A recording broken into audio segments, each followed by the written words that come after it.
people, welcome back to my channel.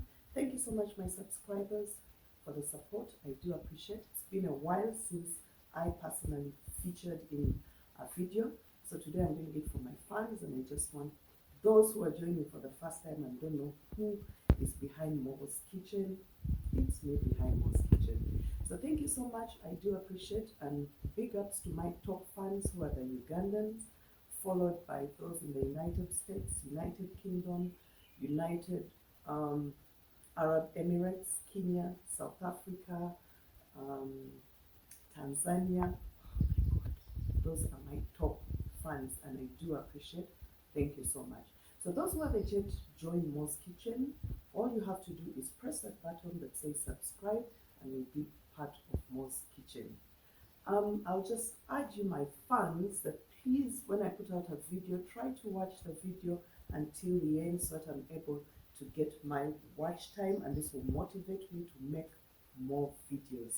Thank you so much once again. I do appreciate. So I have a fan from the United Kingdom who requested to share a recipe of the Swedish meatballs. I have a video of normal meatballs if you check in Mo's playlist, but now this one has specifics. It's Swedish meatballs. So I'm going to share this with Viola from the UK. I'm going to make the Swedish meatballs.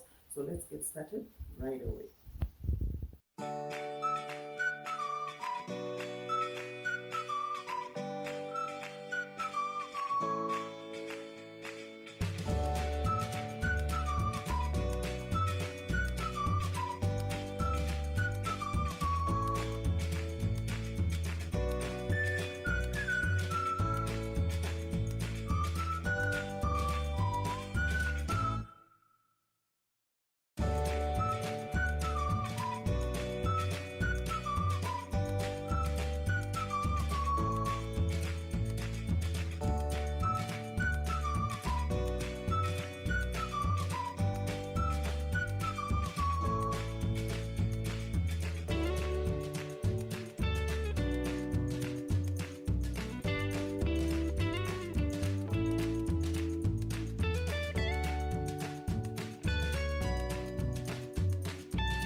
were made last night.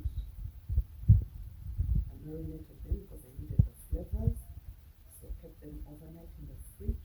Removed them 30 minutes before frying them. It's important. So this is how they look like. So we're going to go down and see the other ingredients that we're going to be using on the table. So these are the ingredients.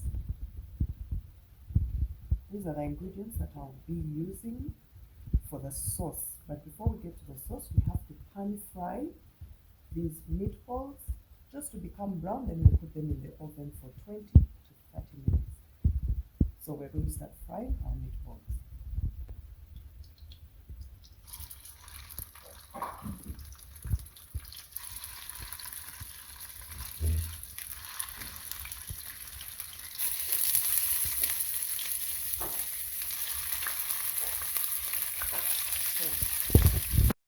So I'm trying to fit all my meatballs in this wok. Once I'm done placing my meatballs in the wok, I'll shallow fry them. It's not a lot of oil, and all I want is to have them golden brown on both sides. They don't have to fully cook. We just want the golden brown on both sides.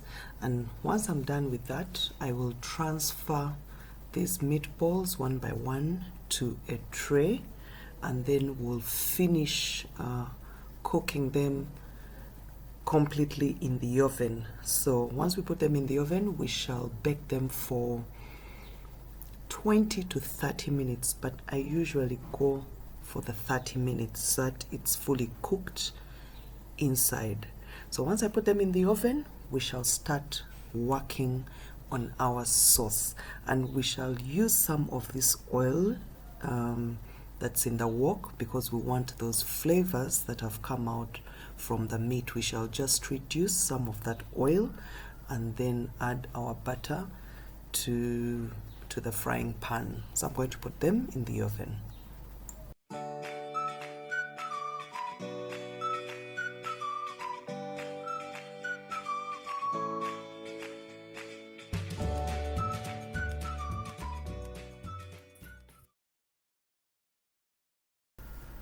We're going to start making our sauce.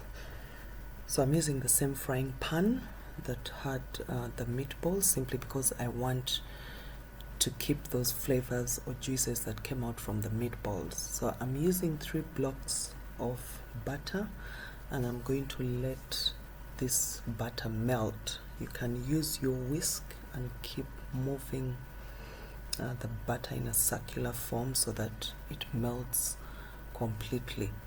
So once your butter has melted, you're going to get your flour and then add your flour to this butter to make a roux. Yes, a roux is the mixture of any fat and flour, and then you mix it and then it becomes like a cream. So this is how it looks like after adding your butter and the flour. So once you're done mixing your butter and flour, you can go ahead and add beef stock. You can either get your beef stock from a supermarket, or you can boil at home from some bones left. If you have bones, those cut off, and you make your beef stock. The one I'm using, I boiled it, but I had little bones, so it's not thick enough. But you can go to a supermarket and buy the beef stock, or just boil it from home. And then also I'm using vegetable stock, but this I bought from a supermarket and boiled it from home. So you can also boil your vegetable stock. So you need those two. You need beef stock and vegetable stock. So after adding 2 of these stocks, you can go ahead and add now your other flavors. So I'm going to be using oyster sauce. This is oyster sauce that I've put in. Then I'll add some soy sauce. This gives it a nice flavor, your sauce, because you want your sauce to have a nice flavor. So be careful with your portions that you put in, because you know soy sauce has salt, and you just have to be careful with the amounts that you put in. So then I like also mustard. It gives, I'm using yellow mustard, it gives it a nice flavor. So add in my mustard, mix it well to your sauce. Remember to check also on your meatballs as you're making your sauce to see that they don't burn. I didn't tell you, bake them at 350. So I'm putting in fresh black pepper. I love black pepper, and the fresh one. The other one we put in the meatballs was not fresh. This one is fresh. It adds flavor. Then you can add maybe a pinch of salt, or not a pinch. Okay, this is not a pinch. Add salt to taste, or if you don't want to add that sauce at that point, you can use aromat salt to give it also a better flavor. So once I'm done with that, that's when I add in my cream. I'm using cooking cream, not whipped cream. I'm using cooking cream. So we're going to mix our sauce and let it simmer just for a few minutes while you check on it so that it does not burn. So once our sauce is ready, we shall reduce the heat or remove it and put it aside and wait for our meatballs to get ready. Once our meatballs are ready, then we shall remove them from the tray and put them in our sauce. So I'm going to let it simmer just for a few minutes. As you can see, it has started simmering, so we'll switch off and put it aside as we wait for our meatballs. My sauce is ready, so I'm going to put it aside and check on my meatballs. So my meatballs are ready, and this is how they look like. So I'm going to put them on top of the oven and then use a thong and start putting one by one to my sauce that's simmering.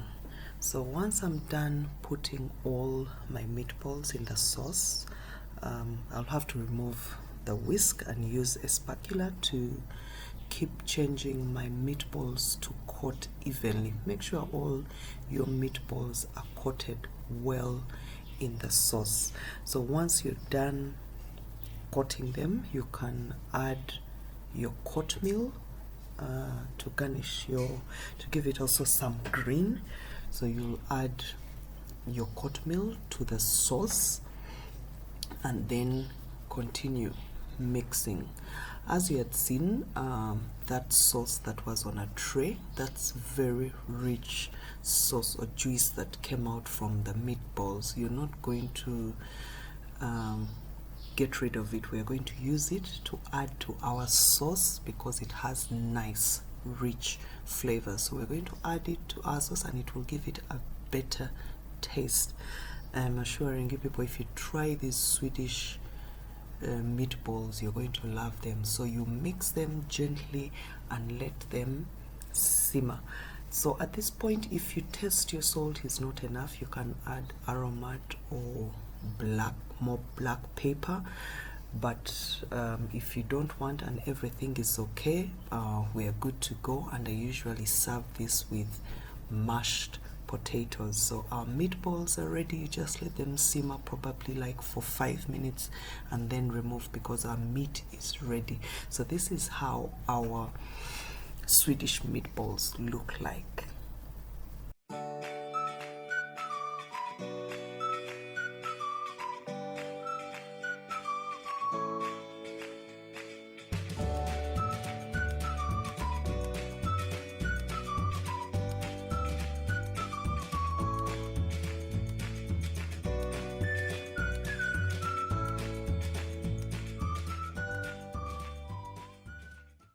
Well, we've come to the end of our video, and this is the presentation of our Swedish meatball served with mashed potato, a very delicious dish, and I encourage you after watching the video to try it out. You'll love it. Thank you for your support. We do love you, and those joining for the first time, if you haven't yet subscribed, press that button and you'll be part of Mo's Kitchen.